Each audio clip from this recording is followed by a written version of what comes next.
Ulangan pasal 19, kota-kota perlindungan.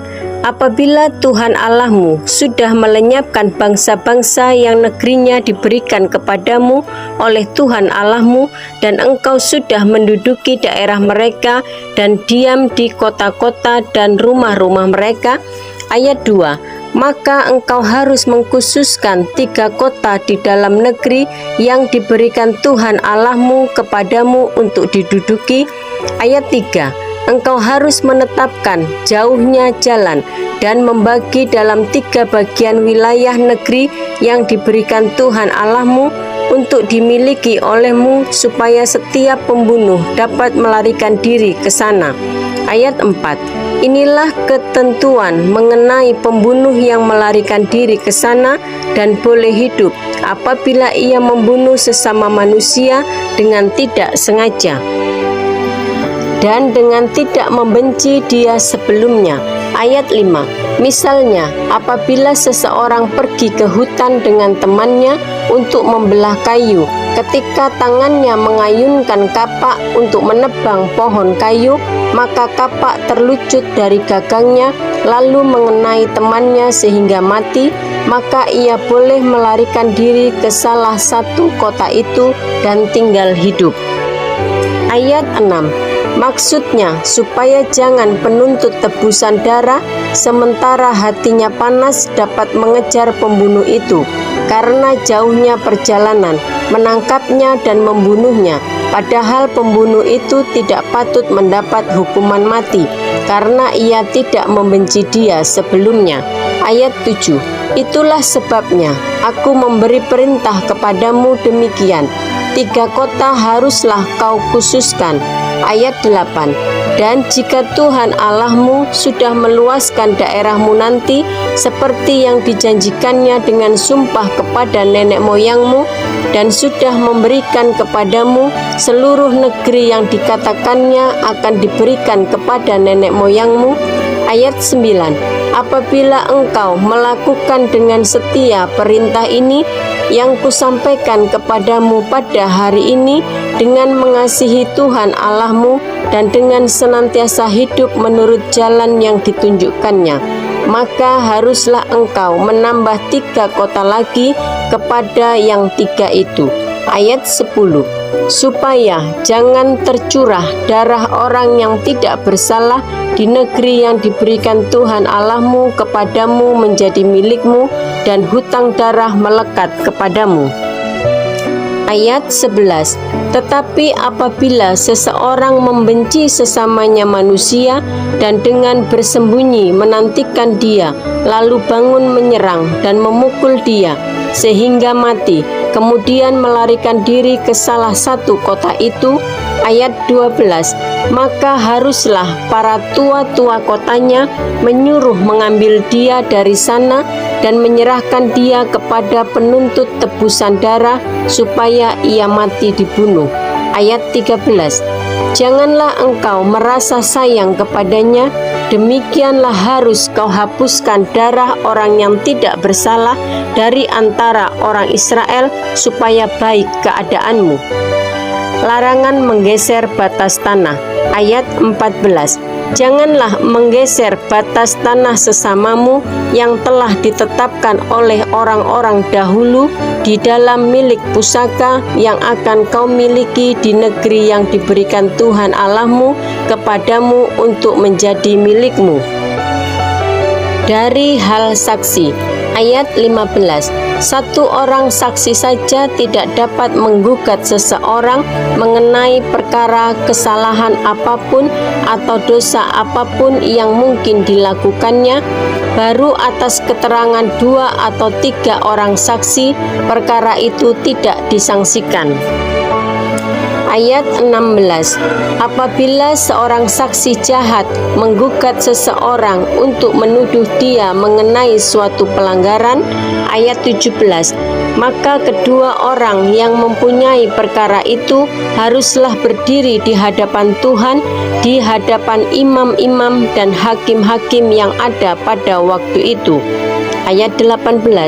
Maka hakim-hakim itu harus memeriksanya baik-baik, dan apabila ternyata bahwa saksi itu seorang saksi dusta dan bahwa ia telah memberi tuduhan dusta terhadap saudaranya, ayat 19, maka kamu harus memperlakukannya sebagaimana ia bermaksud memperlakukan saudaranya. Demikianlah harus kau hapuskan yang jahat itu dari tengah-tengahmu. Ayat 20, maka orang-orang lain akan mendengar dan menjadi takut, sehingga mereka tidak akan melakukan lagi perbuatan jahat seperti itu di tengah-tengahmu. Ayat 21, janganlah engkau merasa sayang kepadanya, sebab berlaku nyawa ganti nyawa, mata ganti mata, gigi ganti gigi, tangan ganti tangan, kaki ganti kaki. Ulangan pasal 20. Hukum perang. Apabila engkau keluar berperang melawan musuhmu dan engkau melihat kuda dan kereta, yakni tentara yang lebih banyak daripadamu, maka janganlah engkau takut kepadanya, sebab Tuhan Allahmu yang telah menuntun engkau keluar dari tanah Mesir menyertai engkau. Ayat 2, apabila kamu menghadapi pertempuran, maka seorang imam harus tampil ke depan dan berbicara kepada rakyat. Ayat 3, dengan berkata kepada mereka, dengarlah hai Israel, kamu sekarang menghadapi pertempuran melawan musuhmu. Janganlah lemah hatimu, janganlah takut, janganlah gentar, dan janganlah gemetar karena mereka. Ayat 4, sebab Tuhan Allahmu, dialah yang berjalan menyertai kamu untuk berperang bagimu melawan musuhmu dengan maksud memberikan kemenangan kepadamu. Ayat 5, para pengatur pasukan haruslah berbicara kepada tentara demikian, siapakah orang yang telah mendirikan rumah baru tetapi belum menepatinya? Ia boleh pergi dan pulang ke rumahnya, supaya jangan ia mati dalam pertempuran dan orang lain yang menempatinya. Ayat 6, dan siapa telah membuat kebun anggur tetapi belum mengecap hasilnya, ia boleh pergi dan pulang ke rumahnya, supaya jangan ia mati dalam pertempuran dan orang lain yang mengecap hasilnya. Ayat 7, dan siapa telah bertunangan dengan seorang perempuan tetapi belum mengawininya, ia boleh pergi dan pulang ke rumahnya, supaya jangan ia mati dalam pertempuran dan orang lain yang mengawininya. Ayat 8, lagi para pengatur pasukan itu harus berbicara kepada tentara demikian, siapa takut dan lemah hati, ia boleh pergi dan pulang ke rumahnya, supaya hati saudara-saudaranya jangan tawar seperti hatinya. Ayat 9, apabila para pengatur pasukan selesai berbicara kepada tentara, maka haruslah ditunjuk kepala-kepala pasukan untuk mengepalai tentara. Ayat 10, apabila engkau mendekati suatu kota untuk berperang melawannya, maka haruslah engkau menawarkan perdamaian kepadanya. Ayat 11, apabila kota itu menerima tawaran perdamaian itu dan dibukanya pintu gerbang bagimu, maka haruslah semua orang yang terdapat di situ melakukan pekerjaan rodi bagimu dan menjadi hamba kepadamu. Ayat 12, tetapi apabila kota itu tidak mau berdamai dengan engkau, melainkan mengadakan pertempuran melawan engkau, maka haruslah engkau mengepungnya. Ayat 13, dan setelah Tuhan Allahmu menyerahkannya ke dalam tanganmu, maka haruslah engkau membunuh seluruh penduduknya yang laki-laki dengan mata pedang. Ayat 14, hanya perempuan, anak-anak, hewan dan segala yang ada di kota itu, yakni seluruh jarahan itu, boleh kau rampas bagimu sendiri, dan jarahan yang dari musuhmu ini yang diberikan kepadamu oleh Tuhan Allahmu boleh kau pergunakan. Ayat 15, demikianlah harus engkau lakukan terhadap segala kota yang sangat jauh letaknya dari tempatmu, yang tidak termasuk kota-kota bangsa-bangsa di sini. Ayat 16. Tetapi dari kota-kota bangsa-bangsa itu yang diberikan Tuhan Allahmu kepadamu menjadi milik pusakamu, janganlah kau biarkan hidup apapun yang bernafas. Ayat 17. Melainkan kau tumpas sama sekali, yakni orang Het, orang Amori, orang Kanaan, orang Feris, orang Hewi, dan orang Yebus, seperti yang diperintahkan kepadamu oleh Tuhan Allahmu.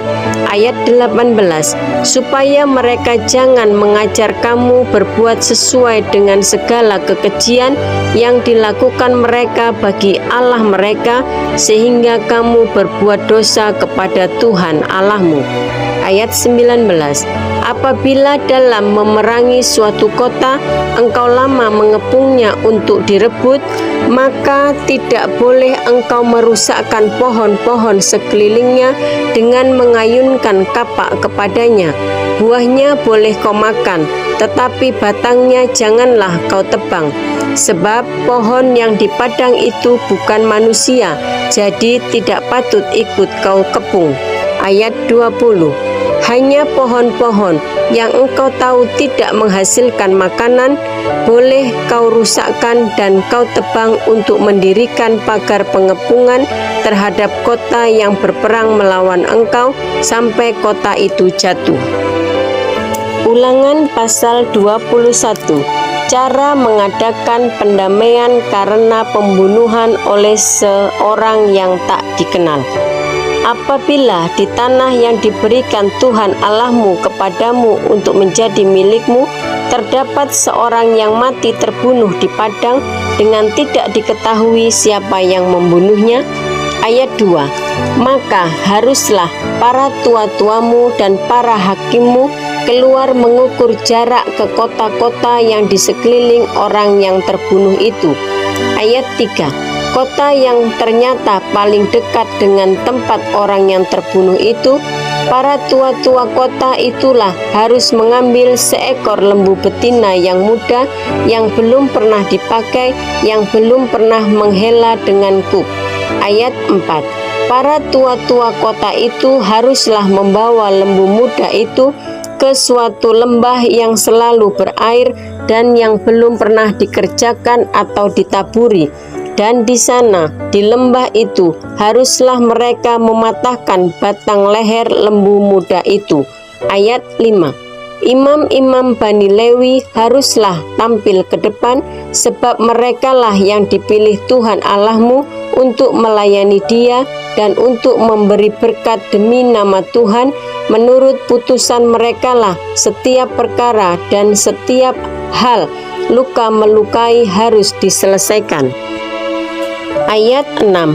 Dan semua tua-tua dari kota yang paling dekat dengan tempat orang yang terbunuh itu haruslah membasuh tangannya di atas lembu muda yang batang lehernya dipatahkan di lembah itu.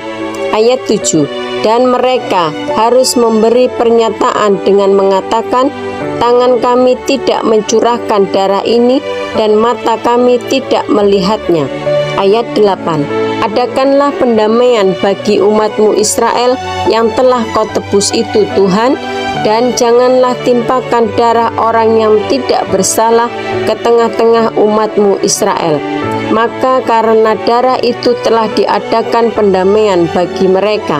Ayat 9. Demikianlah engkau harus menghapuskan darah orang yang tidak bersalah itu dari tengah-tengahmu. Sebab dengan demikian engkau melakukan apa yang benar di mata Tuhan.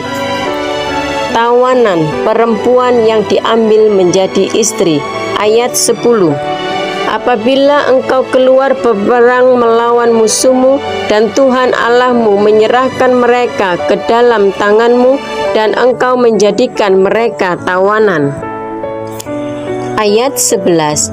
Dan engkau melihat di antara tawanan itu seorang perempuan yang elok, sehingga hatimu mengingini dia, dan engkau mau mengambil dia menjadi istrimu. Ayat 12. maka haruslah engkau membawa dia ke dalam rumahmu.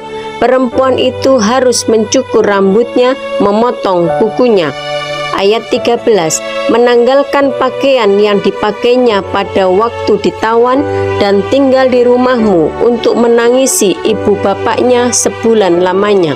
Sesudah demikian, bolehlah engkau menghampiri dia dan menjadi suaminya, sehingga ia menjadi istrimu. Ayat 14, apabila engkau tidak suka lagi kepadanya, maka haruslah engkau membiarkan dia pergi sesuka hatinya. Tidak boleh sekali-kali engkau menjual dia dengan bayaran uang. Tidak boleh engkau memperlakukan dia sebagai budak, sebab engkau telah memaksa dia. Hak kesulungan.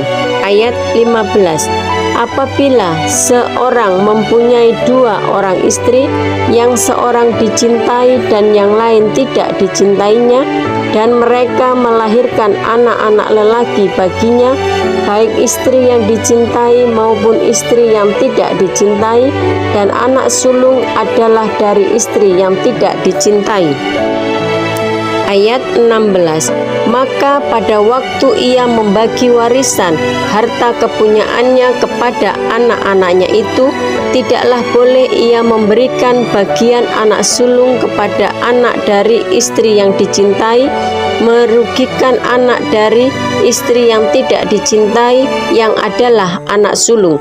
Ayat 17, tetapi ia harus mengakui anak yang sulung, anak dari istri yang tidak dicintai itu, dengan memberikan kepadanya 2 bagian dari segala kepunyaannya, sebab dialah kegagahannya yang pertama-tama, dialah yang mempunyai hak kesulungan. Anak yang durhaka. Ayat 18, apabila seseorang mempunyai anak laki-laki yang degil dan membangkang, yang tidak mau mendengarkan perkataan ayahnya dan ibunya, dan walaupun mereka menghajar dia, tidak juga ia mendengarkan mereka.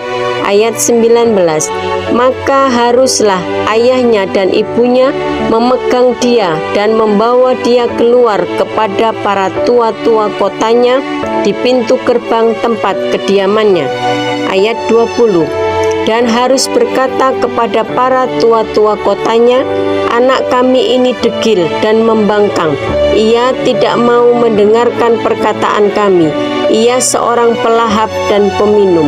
Ayat 21, maka haruslah semua orang sekotanya melempari anak itu dengan batu sehingga ia mati. Demikianlah harus kau hapuskan yang jahat itu dari tengah-tengahmu. Dan seluruh orang Israel akan mendengar dan menjadi takut. Penguburan orang yang dihukum mati. Ayat 22, apabila seseorang berbuat dosa yang sepadan dengan hukuman mati, lalu ia dihukum mati, kemudian kau gantung dia pada sebuah tiang. Ayat 23, maka janganlah mayatnya dibiarkan semalam-malaman pada tiang itu, tetapi haruslah engkau menguburkan dia pada hari itu juga. Sebab seorang yang digantung terkutuk oleh Allah. Janganlah engkau menajiskan tanah yang diberikan Tuhan Allahmu kepadamu menjadi milik pusakamu.